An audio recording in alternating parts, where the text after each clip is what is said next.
Hey everybody, it's Christy Birchfield here.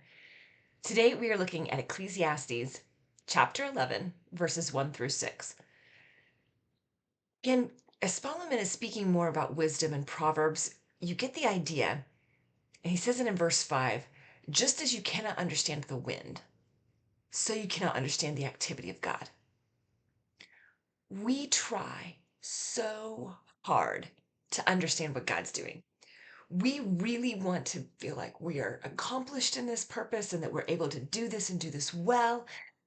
And the fact of the matter is, we actually make logical problem solving decisions multiple times every single day. And unfortunately, that can lead us into a false sense of security that we're actually good at it.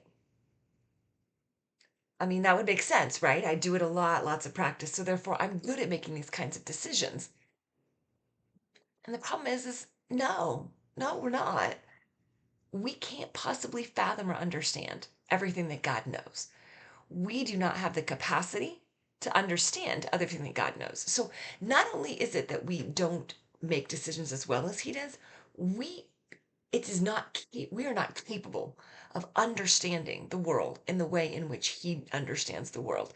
And as a result, there's nothing that we can do that's going to make our problem solving any better or make it more God-like.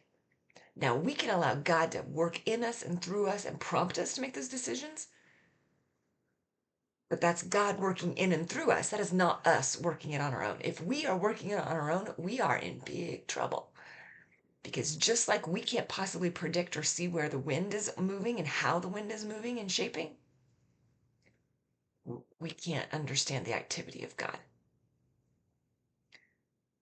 So, what do we need to pull back from? What do we need to relax and rely on God to do in our life? How can we make this an opportunity for God to provide that information for us? We have to. We have to humble ourselves. We have to submit. We have to allow God to work. If we aren't willing to do that, we are going to squander every little bit of wisdom that we have. Now, if you've enjoyed this series, and we're going to keep going, we're almost to the end. Only a few more sessions of this, but you can go back and you can check out all of the Wisdom Squandered series. Just check on the link for the playlist in the description below.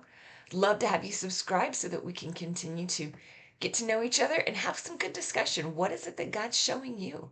What are some things that God is reminding you about His incredible sovereignty and how much He knows? Something fun to think about this morning. We'll see you tomorrow.